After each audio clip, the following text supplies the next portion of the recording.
L'actualité automobile. Faites le plein. Un parcours bien contrôlé. C'est le Guide de l'auto. La référence depuis 1967.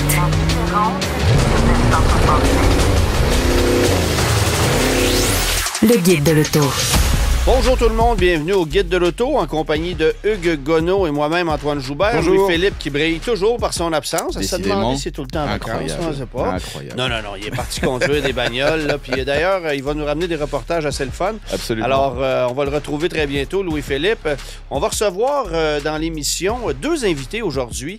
D'abord, Yves Pelcha, qui est un ex-propriétaire de Toyota Mirai depuis quelques jours à peine, va nous raconter comment s'est passé son expérience au volant de cette Toyota Mirai. On va aussi recevoir la nouvelle ambassadrice de Polestar Canada, Justine Dufour-Lapointe, qui va nous parler de cette association-là. Mais tout d'abord, peut-être une petite analyse au niveau des ventes de véhicules au Canada depuis le début de l'année, parce que on a l'impression que les ventes ralentissent. C'est pas exactement le cas. Et les chiffres qu'on vous sort aujourd'hui, ce sont les chiffres des 9 premiers mois de 2025. Alors, jusqu'au 30 septembre, ce qu'on a constaté, grosso modo, c'est qu'il y a eu une augmentation de vente de 4,5 % des véhicules cette année par rapport à l'année passée. Il faut comprendre que ça comprend aussi le fait que les ventes d'électriques ont baissé de plus de 40 %. Là. Alors, il y a un effet pivot qui s'est fait en 2025 qui est quand même assez flagrant.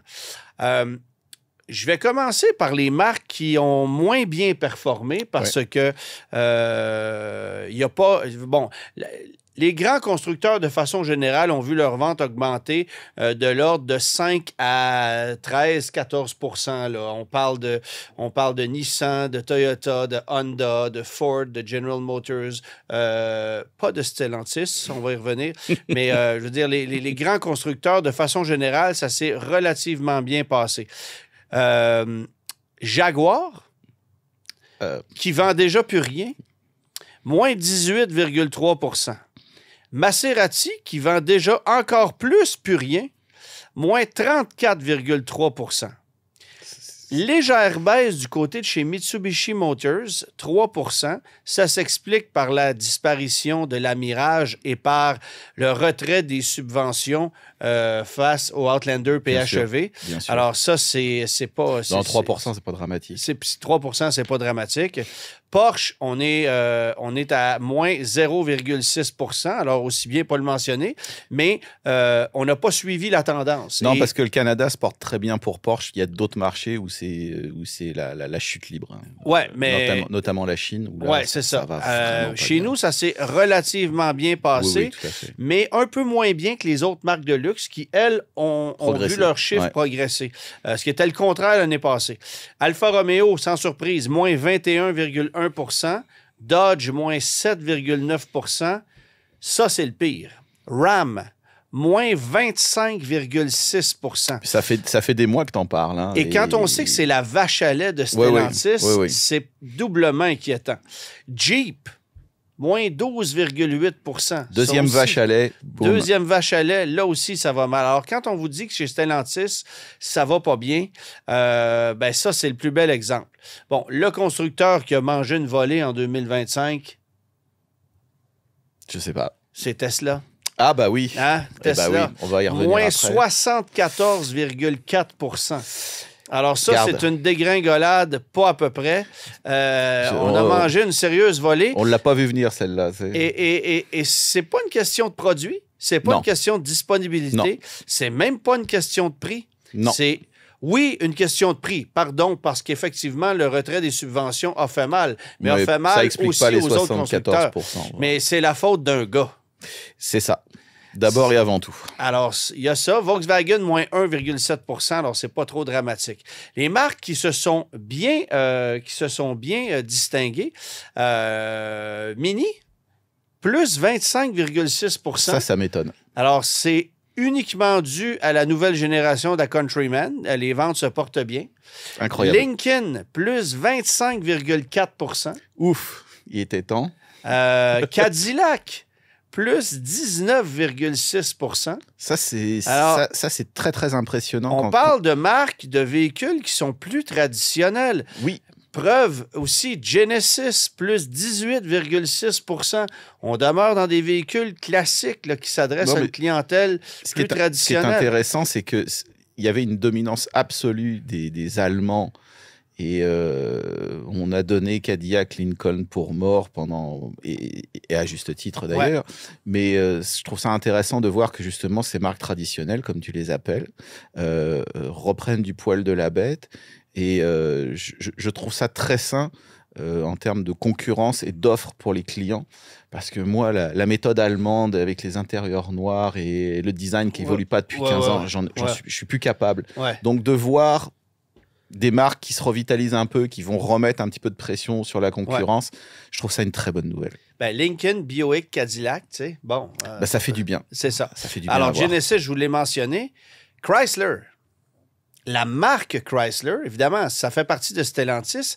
C'est la seule marque qui a vu ses chiffres augmenter en 2025. La seule marque de Stellantis.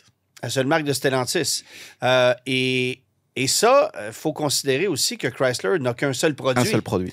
Alors, l'explosion des ventes de fourgonnettes Chrysler a fait en sorte que les ventes ont augmenté de 55,6 %.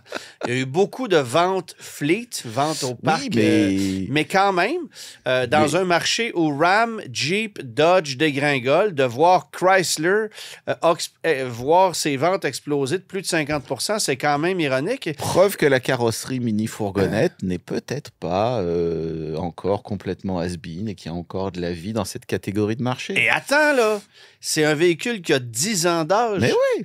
Alors, c'est drôle quand même. Et le constructeur japonais qui s'est bien défendu cette année, qui a bien fait, c'est Mazda, avec 16,1 % d'augmentation de vente pour les 9 premiers mois de 2025. La Mazda 3 a vu ses chiffres presque doubler par rapport à l'année passée. Ça aussi, c'est une bonne nouvelle. Ben, c'est une bonne nouvelle parce que les gens achètent de façon plus rationnelle des plus petits véhicules. Bon, évidemment, on le voit chez Honda aussi, mais on le voit un peu moins chez Toyota parce que Toyota n'a pas de stock. C'est ça. Alors ça va moins bien, mais bon. Et si tu regardes l'ensemble des constructeurs, ceux qui performent le mieux, sans surprise, Ford est au premier rang. 8,3 % d'augmentation pour le constructeur Ford. Ça englobe Lincoln aussi, avec 234 694 unités vendues en 9 mois. 1000 unités derrière, là, 1002 unités derrière à 233 692 unités, c'est General Motors. La fin d'année va être intéressante. Oui, c'est ça. A vu ses ventes exploser, augmenter de 8 % alors que chez Ford, c'est 8,3 %. Alors, vous voyez comment ces deux constructeurs-là sont nez à nez au Canada. Et j'ai très, très hâte de voir comment la fin de l'année va se terminer parce qu'on est allé chercher dans les deux cas des parts de marché à Stellantis qui en a perdu énormément. Oui. Notamment dans le marché du pick-up pleine grandeur, ça c'est clair. Troisième constructeur qui a vu ses ventes augmenter de 4,6 % alors que le marché a augmenté de 4,5 %, aussi bien dire qu'on est au diapason, ben, c'est Toyota avec 188 845 unités. Alors ça vous donne une idée du marché actuel. Très, très hâte de voir comment les choses vont se dessiner vers la fin de l'année. Mais je suis content de voir, comme tu le disais, des marques un peu plus traditionnelles gagner du terrain. Mazda se sortir la tête hors de l'eau. Oui, un constructeur qui est plus petit, mais qui a des idées à défendre et qui profite évidemment de cet avantage d'avoir des véhicules fabriqués au Japon et au Mexique, non pas aux États-Unis. C'est un méchant avantage. Ben, le CX-50 est fait aux États-unis, mais malgré ça, ben, c'est le seul véhicule d'ailleurs dont les ventes ont baissé par rapport à l'année passée. Évidemment, ça s'explique parce qu'on ne l'importe plus du tout. On parlait de Tesla tantôt, 74,4 % de diminution de ventes au Canada uniquement. Et pourtant, on a vu passer une annonce cette semaine comme quoi Elon Musk pourrait bénéficier de 1 000 milliards de dollars sur 10 ans. C'est une annonce qui a été faite pour la relance du constructeur Tesla. Là. Alors, ça a été décidé en Assemblée générale des actionnaires. Ouais. C'est un plan de paiement qui selon certains milestones, certaines étapes qui seront remplies, lui permettraient d'acquérir de plus en plus d'actions et qui, selon l'évaluation actuelle, lui permettrait d'atteindre un gain de 1000 milliards de dollars. Est-ce qu'on est seulement capable d'imaginer ce que ça représente, 1000 milliards de dollars? Je pense que de toute façon, déjà, quand on est dans le milliard, on est déjà dans des sommes inimaginables pour monsieur et madame tout le monde. 1000 milliards. On est capable d'imaginer qu'avec 1000 milliards de dollars, on rase l'île de Montréal et on fait un gigantesque terrain de golf? On peut... On est-tu capable? C'est la première pensée qui te vient, toi. Non, parce que la première pensée qui me venait, c'est de raser l'île de Montréal et de faire une piste de course. Mais c'est moins politically correct. OK. Fait que c'est moins vert un peu. Oui. Mais raser l'île de Montréal, on sent inconsciemment, il y a quelque chose là, je pense. Là. Ça revient. Ben, je te dirais que depuis quelques jours, j'ai un petit peu plus d'espoir là, à la mairie. On va donner la chance aux coureurs. On va donner la chance aux coureurs, mais bref, j'ai encore ça en tête, oui. Et donc, ou bâtir un pont Laval-Longueuil, pas de sortie. Ça, c'est mon rêve absolu. Ah, ça, voilà. Vraiment ça. Avec 1000 milliards, on est capable d'en faire un 4 voies chaque au moins. On peut même le faire chauffant, d'après moi. Il y a des chances, oui.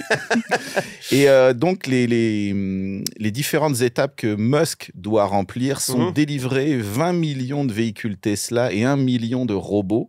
On va y revenir.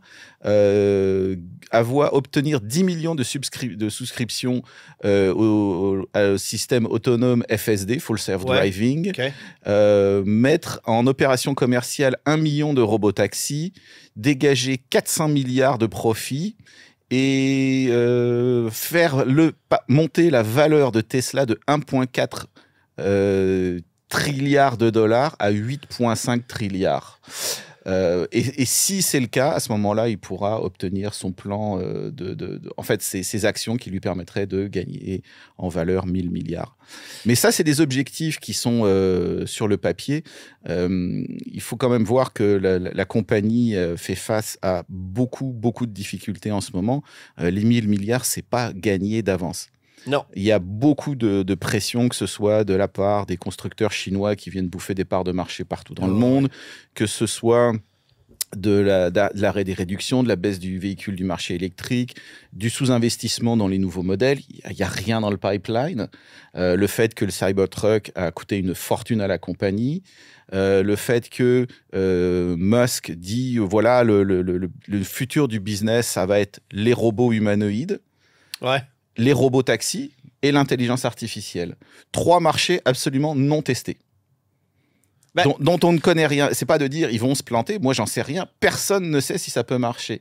Et on met l'avenir de la compagnie en disant on va vendre des robots, on va vendre des taxis et on va dégager des profits énormes et monter la capitalisation à 8500 milliards grâce à ça. Aurais-tu l'impression que c'est un peu de la poudre aux yeux comme annonce? J'en sais rien, je suis pas expert financier. Je trouve quand même que... Non, parce que si c'était le cas, tu serais pas assis ici. Exactement. Mais je pense que le pivot vers des marchés non testés et de dire, parce que c'est Musk, parce qu'en fait, c'est un peu ça le message, c'est de dire Musk va ramener tout ça à lui tout seul. Là, ça, je pense que c'est quand même un peu de la poudre aux yeux. Alors que c'est un personnage qui est polarisant. Entre autres, et puis il y a différentes difficultés. Moi, je veux dire, si Marie Barra, patronne de GM, était vue en train de fumer une puff de pote, elle serait virée dans les 5 secondes. Ouais. Et lui a annoncé qu'il se défonçait à la kétamine tous les jours et il n'y a aucun problème. Donc, il y a des bizarreries chez Tesla. Encore une fois, c'est pas forcément une critique acerbe, mais il y a des bizarreries. Et franchement, je crois que il y a beaucoup de trucs qui devraient mal se passer parce qu'en fait, on est sur des marchés absolument pas testés. Donc, garantir une rentabilité là-dessus, ça me paraît un petit peu compliqué. En tout cas, moi, j'ai pas la boule de cristal. À suivre. Au retour, on s'entretient avec Yves Pelcha, qui est un ex-propriétaire de Toyota Mirai. Le guide de l'auto. Notre prochain invité a dû faire un choix assez radical, c'est-à-dire vendre sa voiture parce que le carburant nécessaire pour l'alimenter n'est plus disponible.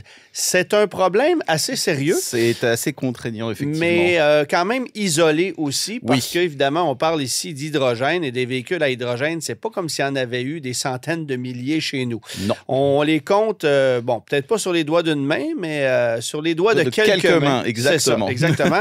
On est en compagnie de Yves Pelcha, qui est ex-propriétaire d'une Toyota Mirai. Bonjour Yves, merci d'être avec nous. Bonjour, Antoine, Bonjour. Ça me fait plaisir. Bon, alors, ce que je comprends d'abord, c'est que vous êtes fondateur d'une page Facebook où vous avez partagé énormément d'informations sur les modes de fonctionnement, l'entretien, réparation, ravitaillement des Toyota Mirai pour cause de manque d'informations de la part du constructeur. Là. Exactement. Bon, et la première question que j'ai pour vous, c'est mais pourquoi une Toyota Mirai dans un marché automobile où il y a de l'électrique, où il y a des voitures hybrides? Pourquoi avoir porté son choix sur la Mirai? Moi, personnellement, j'ai porté mon choix sur la Mirai parce que je crois que c'est le seul véhicule qui est vraiment écologique. OK. Si on compare avec les véhicules électriques qui nécessitent des métaux rares et beaucoup de besoins au niveau minier, tandis que la Mirai, elle a une petite batterie qui mesure à peu près peut-être 2 pieds et demi par 1 pied. OK. C'est une batterie 245 volts. Il y a beaucoup moins de composants là-dedans. Oui. OK. Une grosse batterie de véhicules électriques. Là.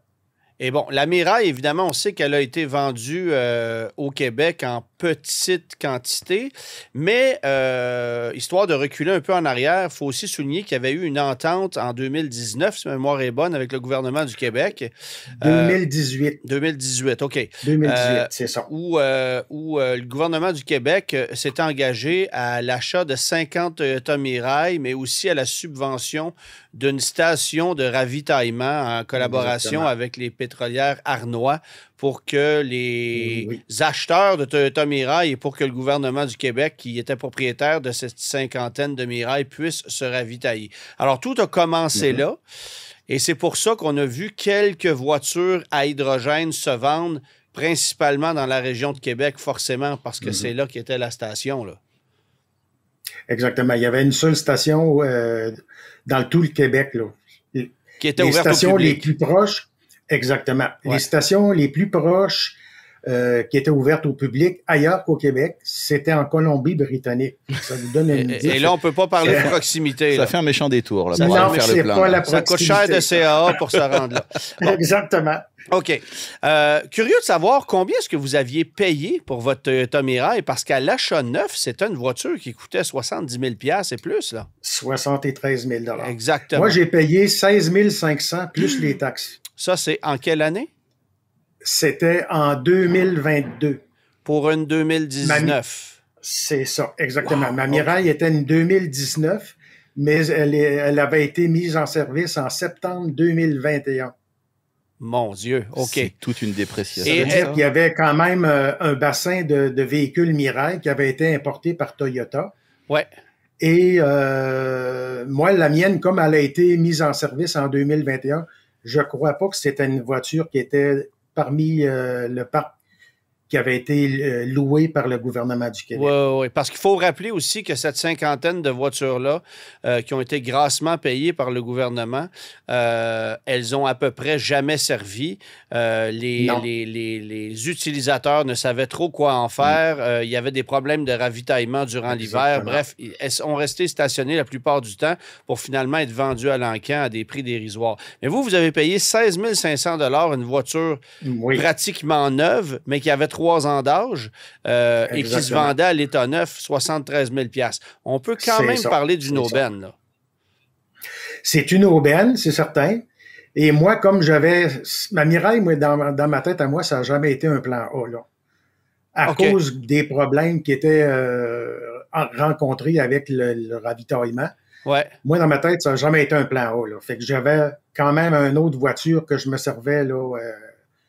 à l'année, si on veut, là, mettons l'hiver et l'été. OK. Ma Mirai, ben, elle n'a jamais roulé l'hiver, de toute façon. Là.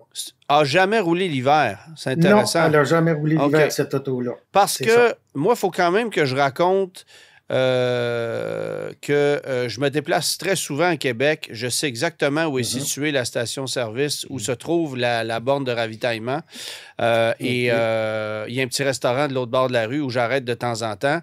Et à plusieurs reprises, j'ai vu 1, 2 ou 3 Mirai stationnées là, clairement stationnées Exactement. parce que la station faisait La défaut. pompe n'était pas fonctionnelle. La borne C'est n'était ça. pas fonctionnelle et les voitures étaient prises là, pas capables de bouger. C'est quand même C'est un ça. peu contraignant, là. Effectivement. Puis en plus de ça, c'est que la station principale, elle était prise en charge de Vancouver. Ça veut dire que les gens ici à Québec, quand il y avait une panne, ben il fallait qu'ils contactent les gens là, qui étaient en mesure là, de la resetter. Et Depuis Vancouver. la secondaire, c'est ça. C'est que puis l'autre pompe qu'on avait là, en fait, c'est un gros réservoir d'hydrogène, mais c'est pas une usine de production. Mhm. Ça veut dire que quand la pompe principale était en panne, on devait recourir à la pompe secondaire. Mais le problème, c'est que avec la concentration des Mirai, ben, la pompe secondaire était toujours vide. Oups. Fait qu'il fallait qu'ils attendent la livraison de l'hydrogène et c'était pas vraiment évident. Là. Bon. Comment, avant qu'on parle de l'aspect financier de la chose, là, comment ça se passait faire le plein de ça? Parce que ce que les gens ne savent pas, c'est que ça prend une borne dont la pression est assez forte pour pouvoir faire un plein complet, sans quoi c'est un plein partiel. Effectivement. Là.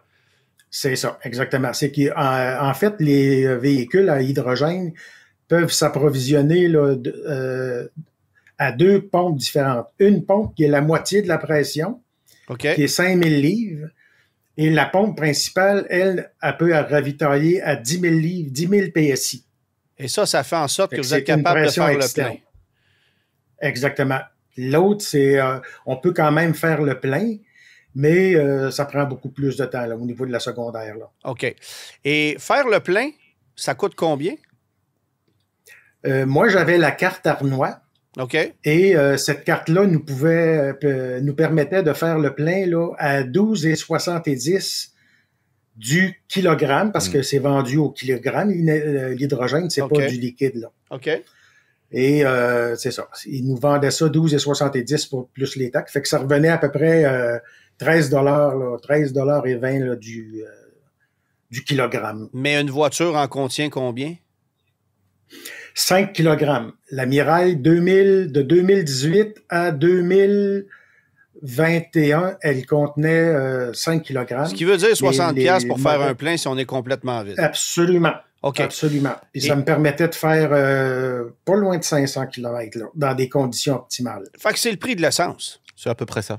C'est le prix de l'essence. C'est le prix de l'essence, là, littéralement. Il n'y a pas d'avantage financier par rapport à une voiture à essence qui roule à l'ordinaire, une voiture compacte. Là. On est à peu près dans les mêmes eaux. OK. C'est ça. Alors, je l'ai un peu évoqué tantôt, mais il y a eu de nombreux problèmes avec la station. Et on a compté, il y a eu jusqu'à 70-75 Toyota Mirai sur les routes de la région de Québec à un certain moment donné.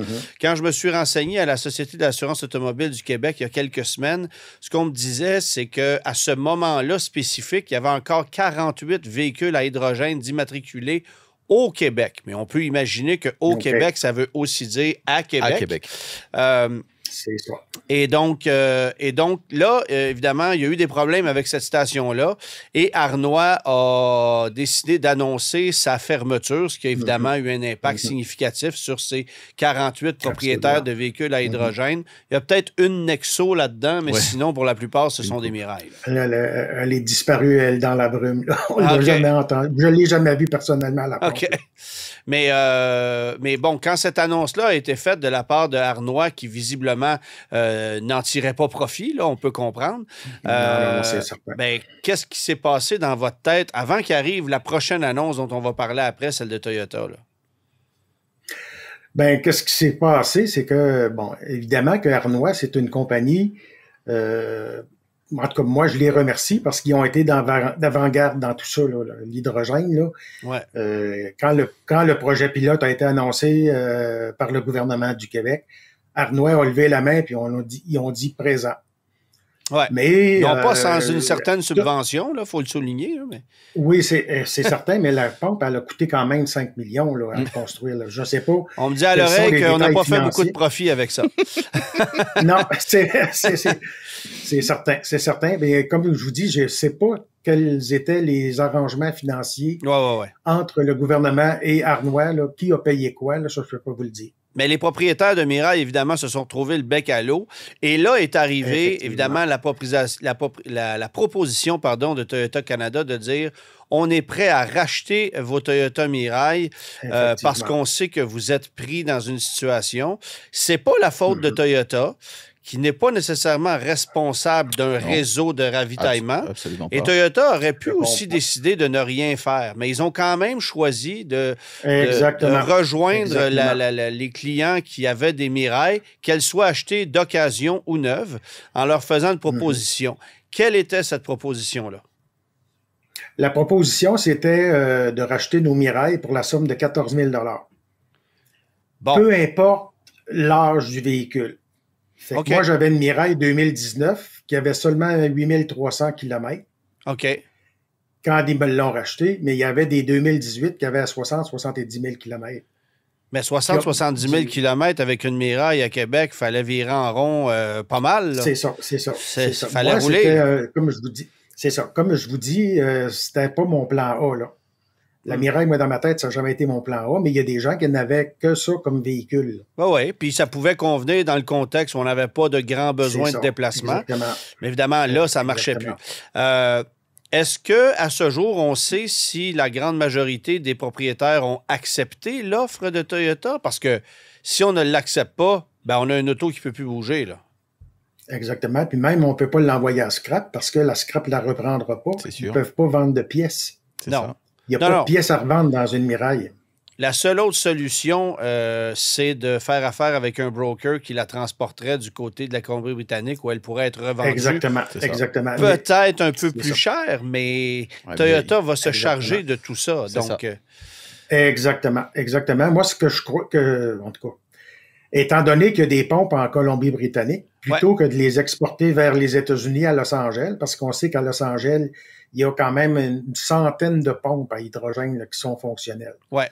Fait que moi, vraisemblablement, là, je crois qu'ils vont les envoyer en Colombie-Britannique. Oui, il y a comme actuellement, c'est ça. Elles sont toutes stationnées. Ceux que Toyota a reprises, elles sont toutes stationnées dans la cour des garages Toyota. OK. Actuellement, moi, chez Lévis Toyota, là,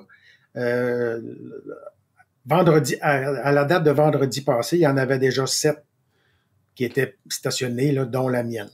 OK. Donc, les voitures sont là, prêtes à être exportées en Colombie-Britannique où Toyota les revendra.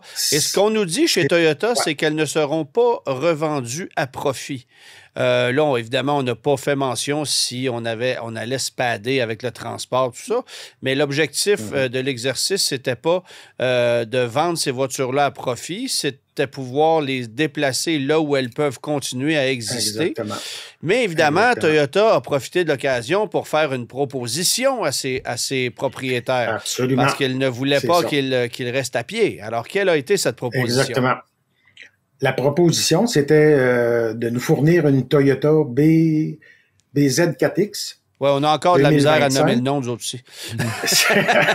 BZ4X 2025. Ouais. Et Toyota nous offrait des incitatifs financiers, là, donc 4 000 du gouvernement et 8 000 $ de Toyota plus un 3 500. Ça veut dire qu'ils nous ont donné là, un incitatif financier là, au total, incluant la subvention du gouvernement du Québec. C'est 11 500 plus 4 000, ça fait 15 500 grosso modo 15 de rabais sur la effectivement. voiture. Okay. C'est ça qu'on a eu, effectivement. OK. Et vous êtes un de ceux qui avaient accepté cette offre-là et qui avaient choisi d'acheter un BZ4X. Absolument, parce qu'ils nous fournissaient la borne en plus. Là. Ah bon, OK. Fait qu'on a la borne en plus, on a le câble de ravitaillement là, qui nous permet là, de se connecter sur le 110 volts. Ouais. Et ben, la borne de ravitaillement, elle, c'est une borne de 50 ampères, là, celle-là de la maison, là, qui nous permet de charger l'auto là, dans 8-9 heures. Là, Oui, sur une borne de niveau 2. Là. OK, fait que... ça. Puis évidemment, vous connaissez pour la plupart les propriétaires de Mirai. Est-ce que l'ensemble, est-ce qu'une bonne majorité des gens ont accepté cette proposition-là? Oui. De ce que j'ai vu sur le site là, Facebook, que je suis administrateur, là, la majorité ont accepté. Il faut dire qu'on n'avait pas bien le choix. Là. Non, mais est-ce que ces gens-là ont aussi choisi d'acheter un BZ4X? Ça, je pourrais pas vous le dire. Je sais qu'il y en a une personne, à un moment donné, qui en a dit, elle a dit, bon, ben, je vais chercher mon chèque demain. Ça veut dire que si elle va chercher son chèque, elle, c'est parce qu'elle va l'utiliser là, pour acheter autre chose qu'une BZ4X. Parce que là, un 13 500 de rabais plus un 14 000 de crédit pour la Mirai, ça commence à faire un bon comptant sur un véhicule. Ça fait un bon comptant, effectivement. Moi, c'est ce que j'ai choisi. Là, puis, en même temps, Toyota a besoin de les liquider, ces BZ4X en ce moment. Le BZ26 arrive en ce moment. Puis bon, il fallait le faire. C'est presque aussi compliqué à liquider qu'une Mirai. Oui, mais c'est une stratégie qui a fonctionné. Absolument. Et ça veut essentiellement dire qu'avec la disparition de cette borne de ravitaillement des pétrolières Arnois, ben c'est aussi la disparition des Toyota Mirai. Effectivement, les Toyota Mirai au Québec.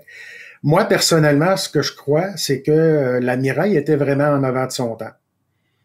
Parce que qu'est-ce qu'on voit actuellement partout dans le monde? On voit, il n'y a pas de journée là, qu'on ne voit pas d'annonces nouvelles. Là, bon, ben, tel véhicule, les autobus, les camions.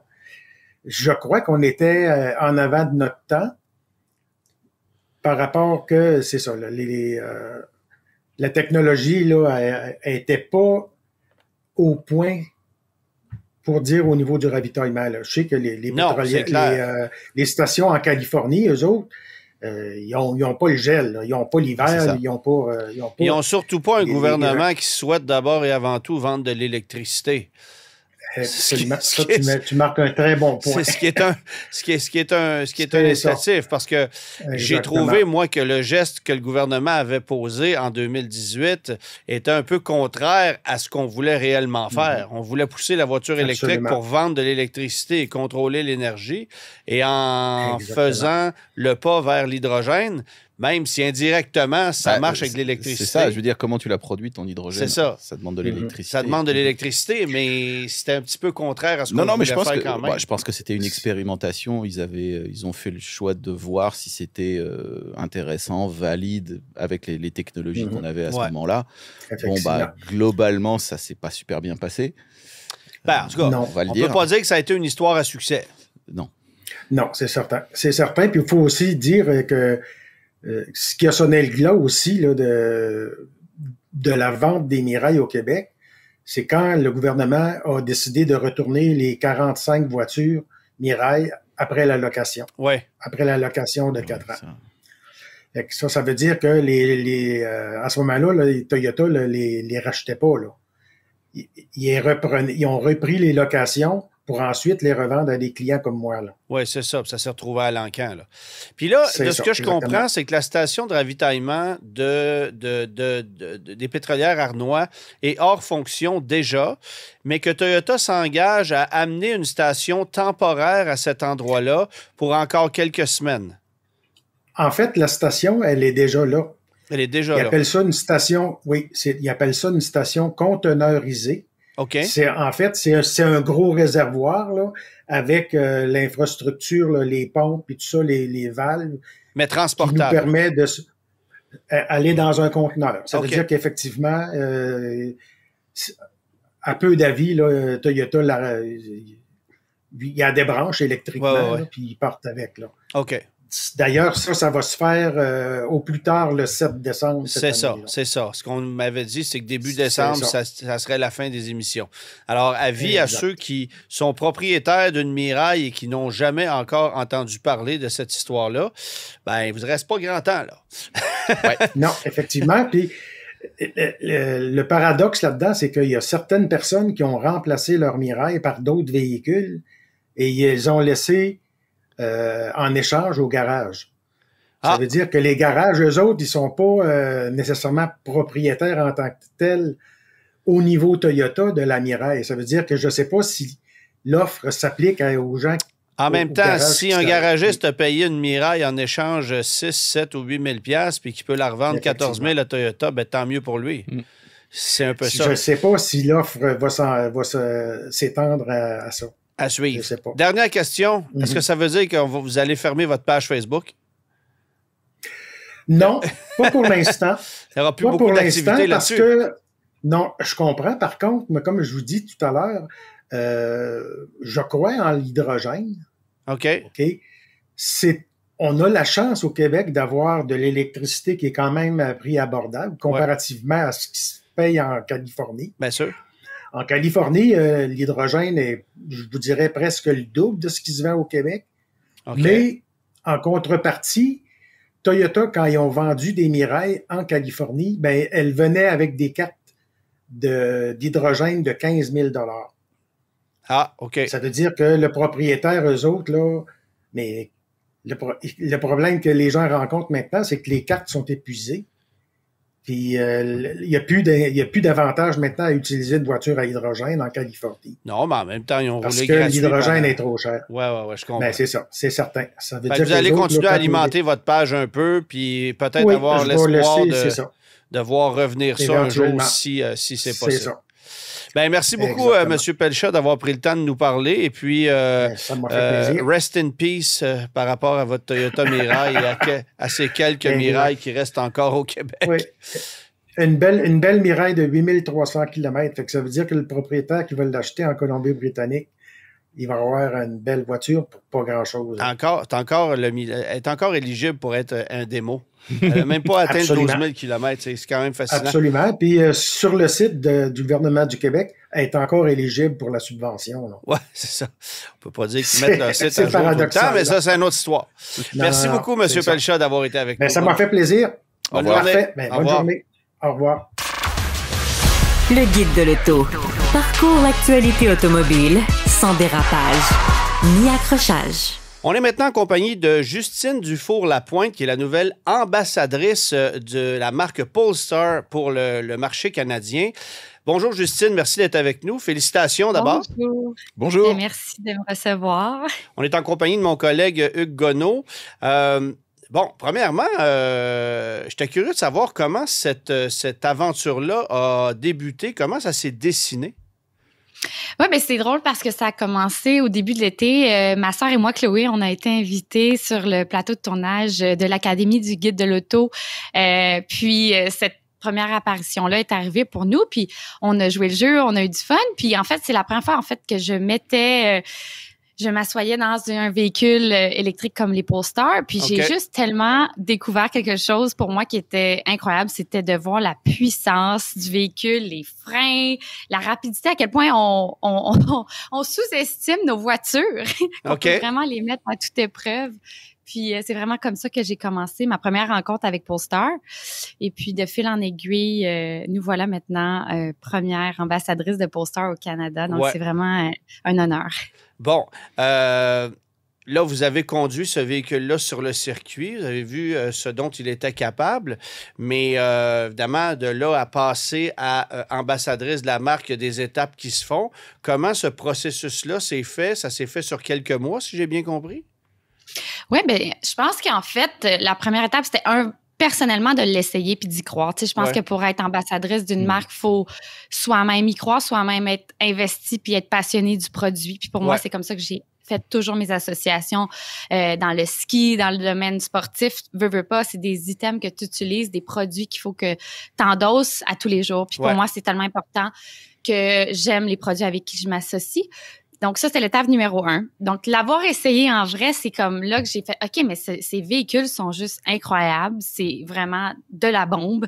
La performance est juste incroyable. Puis moi, c'était le fait que ça freinait tellement bien. Puis, je veux dire, les freins, si vous les avez pas vus sur la Polestar 3, sont juste tellement hot. Ils sont tellement beaux. Sont sportifs. En tout cas, là, on peut parler pendant des heures sur le véhicule. Mais revenons à nos moutons. En fait, c'est que j'ai dit, moi, je veux les rencontrer. Il faut qu'on se parle. Il faut qu'on communique puis que je leur parle vraiment ma passion du véhicule.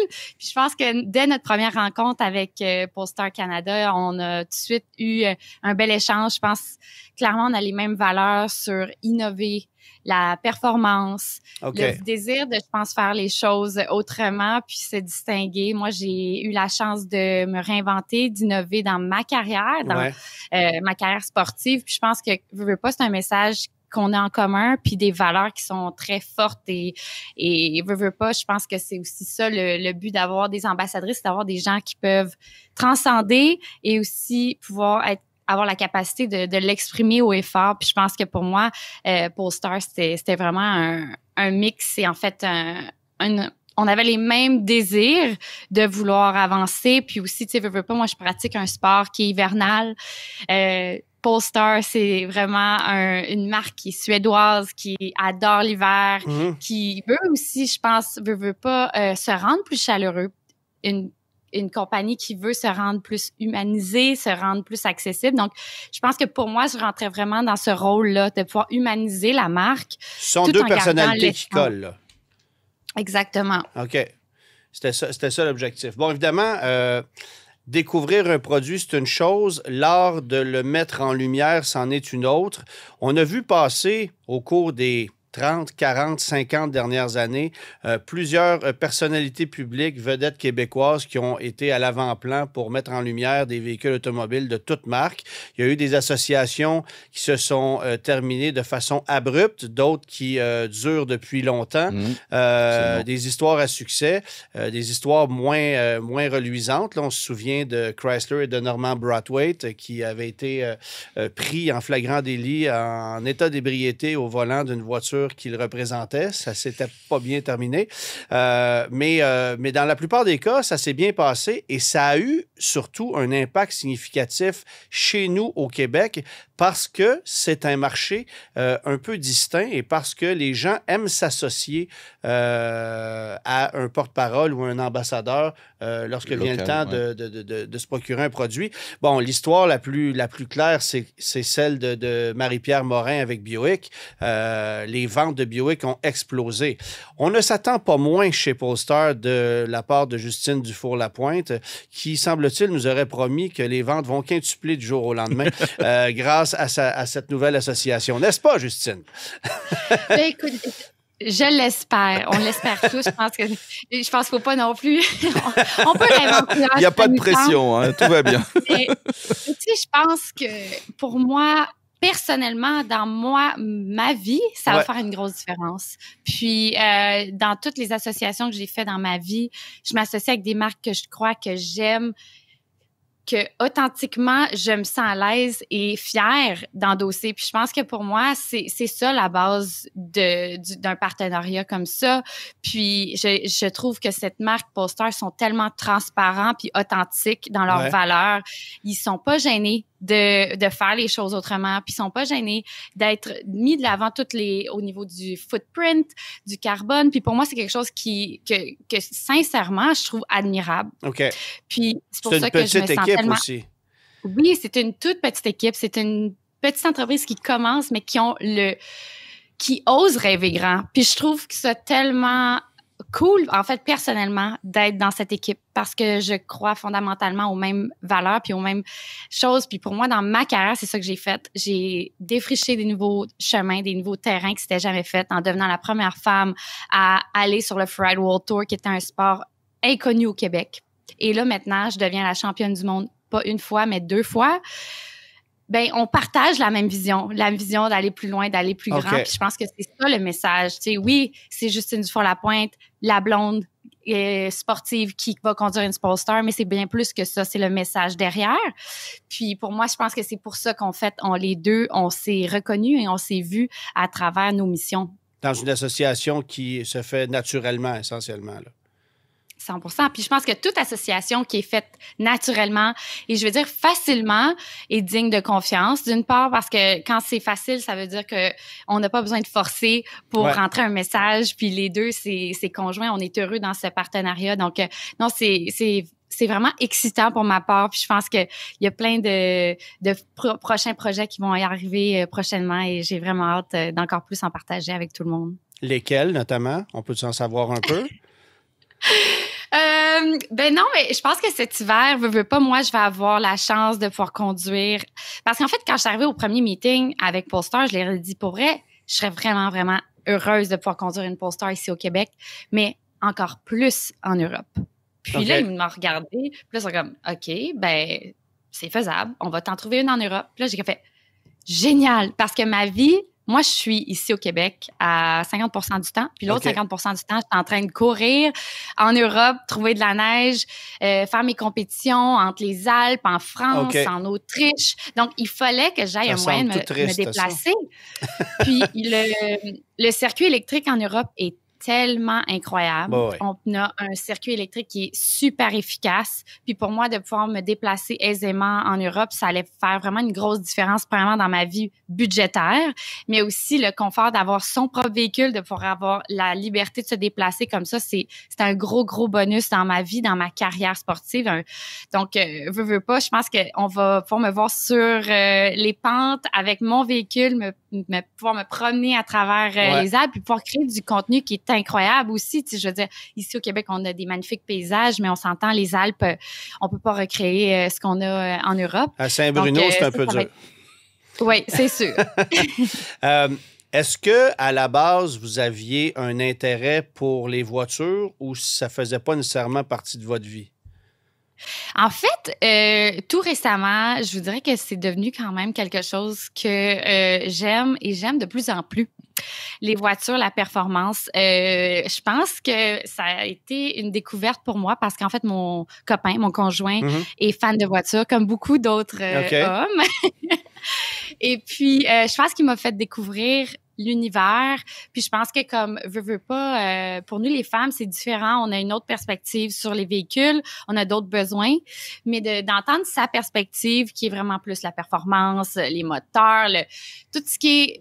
Veux pas, pour moi, un véhicule, c'est aussi une pièce d'or maintenant. Je le vois beaucoup plus de cette façon-là. C'est pas juste non plus une thème qui t'amène au point A, au point B. Il y a énormément de recherche et développement, de design. Veux pas, le choix des matériaux. Quand on parle d'un véhicule qui a du cuir à l'intérieur, il y a des gens qui ont passé du temps manuellement pour faire un siège en cuir.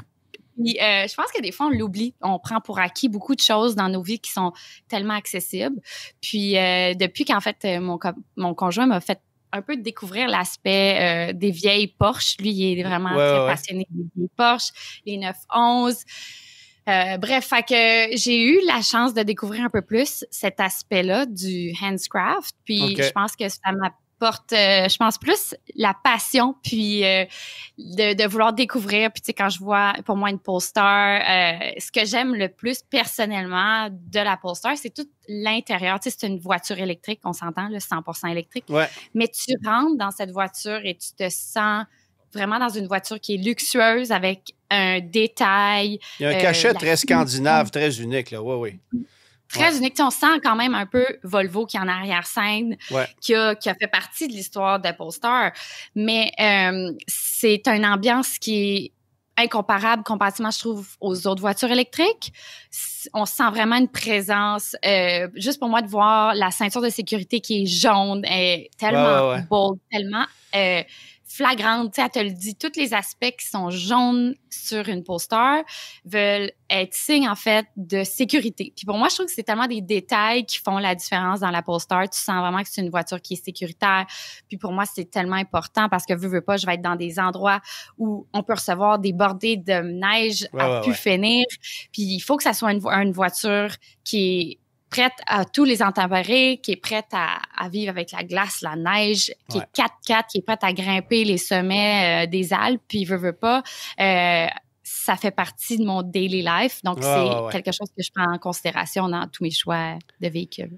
En terminant, on va voir passer, évidemment, dans les prochains mois, des messages publicitaires. On s'attend à quoi comme formule de présentation? Est-ce que c'est beaucoup plus réseaux sociaux, médias traditionnels? On joue sur quoi?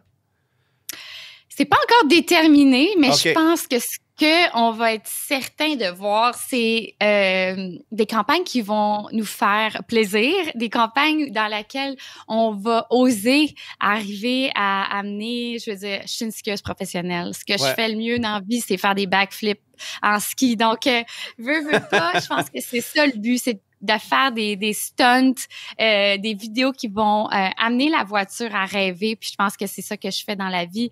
Je fais des choses qui font des fois rêver le monde en ski.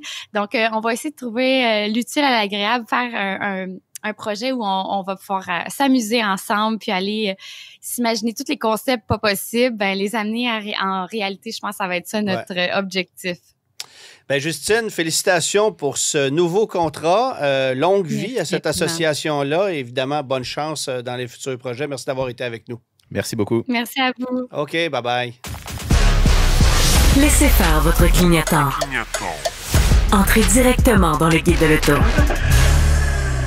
Alors Antoine, là tu vas nous parler d'une voiture qui va faire plaisir aux amateurs puisqu'il s'agit d'une Charger qui ne marche pas à l'électricité mais à l'essence. Oui, pas de V8. Pas encore. Et il y a encore des rumeurs, évidemment, concernant le possible retour d'un 8 cylindres. Ce que je trouve plus ou moins pertinent, pour être honnête, parce que la Charger à essence qu'on va lancer d'ici quelques semaines sur le marché, en fait, c'est d'abord le coupé qui va arriver en version à chaud. Ensuite, on aura la déclinaison moins performante et ensuite la berline. Puis il faut comprendre que coupé ou berline, là, il n'y a que les portes qui changent. Ouais. C'est la même disposition, même empattement, même grandeur de coffre, même espace à l'intérieur. C'est vraiment une configuration de carrosserie qui est différente d'une à l'autre, mais grosso modo, c'est la même voiture. Et on a décidé d'amener le 6 cylindres Hurricane biturbo à essence pour greffer à cette voiture-là. 4 roues motrices de série. Bon, les amateurs qui veulent faire brûler des pneus peuvent littéralement désactiver les roues avant pour avoir 100% de la puissance aux roues arrière. Dans le cas de la version à chaud, évidemment. Mais moi, j'ai très, très hâte de conduire la version de base, c'est-à-dire 420 chevaux avec un moteur qui roule à l'ordinaire, qui va faire un travail exceptionnel pour un prix raisonnable, tandis que là, tu as du 305 de pneus en avant, c'est très large. C'est une voiture, évidemment, qui va consommer plus, qui requiert de l'essence super. La HO, elle développe combien déjà? 550 chevaux. Et ça ne permet pas d'avoir des accélérations aussi foudroyantes que la version électrique 4-Pack 2, là, à 670 chevaux. Mais c'est tellement une voiture plus agréable parce qu'il y a beaucoup moins de poids. Là. Il y a 1000 livres de moins. Oui. Alors, ça paraît énormément. Bon, on reconnaît la voiture à un faciès qui est un peu distinct parce que le capot, il y a un renflement dans le capot qui est plus prononcé sur le modèle à essence. Et c'est une voiture qui est tout simplement plus équilibrée, qui est 4 roues motrices, qui est très massive. Là, ça reste une grosse voiture. Mais s'il y a une voiture qui, je pense, mérite de gagner des parts de marché, d'aller séduire la moyenne des acheteurs nord-américains, c'est bien celle-là. On a complètement raté le cap avec la version électrique et c'est dommage. Et Dodge n'a rien compris de toute façon de la version électrique parce que pour avoir parlé avec des gens de Dodge aux États-Unis lorsque j'ai pu conduire l'auto, on me vantait les mérites du modèle électrique comme celui qui a le plus de puissance pour le prix, comme celui... Oui, c'est pas ça qu'on veut. On veut de l'autonomie, on veut de la vitesse de charge, on veut de la fiabilité. 3 éléments que la Charger n'a pas été capable de donner jusqu'à maintenant. Alors que la version RT donnait un meilleur rendement, une consommation énergétique qui était moindre, puis une autonomie qui était supérieure. Bien, celle-là, on l'a éliminée pour garder uniquement le modèle le plus performant, ce qui est... Le plus rentable, j'imagine, pour eux. Oui, parce que essentiellement, ça ne coûte pas plus cher celle-là qu'une autre. C'est ça. On s'entend. Mais je pense qu'avec le modèle à essence, on va aller chercher des marchés qu'on a laissé tomber, là, littéralement. Est-ce que les adeptes de la Challenger avec le moteur 392 vont mordre à l'hameçon? Peut-être pas tout le monde. Probablement pas. Parce que si le seul objectif, c'est d'avoir un gros V8 puis de faire du bruit, on n'est pas là. Oui, mais en même temps, c'est pas là que tu as l'essentiel de ton marché. Mais comme voiture à conduire au quotidien, c'est super agréable. Il y a un niveau de confort qui est intéressant. C'est une voiture qui est un modèle d'équilibre pour moi. Bon, finition intérieure, c'est pas parfait. Ça reste du Dodge. Ça reste du Dodge, mais il y a quand même des technologies qui sont intéressantes. Et je pense que sur le plan du rendement énergétique aussi, ça va être raisonnable, surtout la version à 420 chevaux. Tu sais, c'est une 4 roues motrices. Et en plus, il y a un coffre gigantesque. Oui. C'est un haillon qu'il y a sur cette auto-là, autant le coupé que la berline. Et ça en fait une auto pratique. Donc, pour se distinguer dans le paysage automobile, je pense que ça va être vraiment une bagnole géniale. Et je pense que les corps policiers vont l'adorer. Et puis, il y a le design qui... Enfin, ça fait 2 ans qu'on la connaît, cette voiture-là, puis je la trouve toujours aussi belle. Oui. Mais tu sais, c'est parce qu'on n'est plus non plus habitué à voir de grosses voitures américaines. Il y a non seulement le fait que la voiture est réussie sur le plan esthétique, mais il y a aussi le fait que c'est la seule. Oui. Alors qu'on s'entend-tu qu'il n'y a rien qui ressemble plus à un Equinox qu'un Ford Escape, un Nissan Rogue, un Toyota RAV4. C'est toute la même formule. Pareil. Là, cette formule-là, on l'a abandonnée. Alors, vivement le retour de cette voiture-là. Je le souligne, de fabrication canadienne. Pour le moment. Mais ça permet à tout le moins d'ouvrir un 3e quart de travail à l'usine de Windsor. Et si les ventes sont au rendez-vous et qu'on continue à progresser au niveau des ventes de fourgonnettes, bien, qui sait si on ne pourrait pas la garder ouverte, cette usine-là, et la faire rouler à plein régime. Espérons que ça soit le cas, parce qu'évidemment, les jours de l'industrie automobile canadienne ont déjà été meilleurs. Ouais. Est-ce qu'il y a des prix qui ont été annoncés pour cette voiture? Oui, alors ça va débuter à 49 995 pour une version de base. Évidemment, plus les frais de transport préparation. Là. Puis pour une version à chaud, c'est 10 000 $ de plus. Et puis, ça sera 3... Ça, c'est drôle un peu. Si on veut avoir une berline, c'est 3 000 $ de plus. Mais aux États-Unis, si on veut une berline, c'est 1 500 $ de plus. Fait que c'est comme si le taux de change américain versus canadien pour l'achat d'une berline était de 100 %. Oui. On ne s'est pas cassé la tête chez Chrysler. Pourquoi pas? Alors, meilleur deal pour la berline aux États-Unis qu'au Canada, mais il y a un contre-tarif qui va s'appliquer et ça ne vous tente pas. Fait qu'achetez-la au Canada quand même. De toute façon, la berline, je pense qu'elle va connaître un meilleur succès. Il y a de fortes chances. C'est juste une auto plus pratique. Elle n'est pas moins belle non plus. Non. Alors, très, très hâte de voir quel sera le succès de cette auto-là. Surtout, très hâte de voir comment les stratèges de Dodge, de Stellantis vont la vendre. Parce qu'on a raté l'aspect marketing avec le modèle électrique. On ne peut pas se permettre de rater celui-là également. Non, c'est clair. Merci tout le monde d'avoir été là. On se retrouve la semaine prochaine. On vous parlera notamment de la nouvelle Nissan Sentra qui arrive d'ici peu chez les concessionnaires. Bonne semaine à tous. Tous les épisodes du Guide de l'auto sont disponibles en podcast sur l'application et le site cube.ca.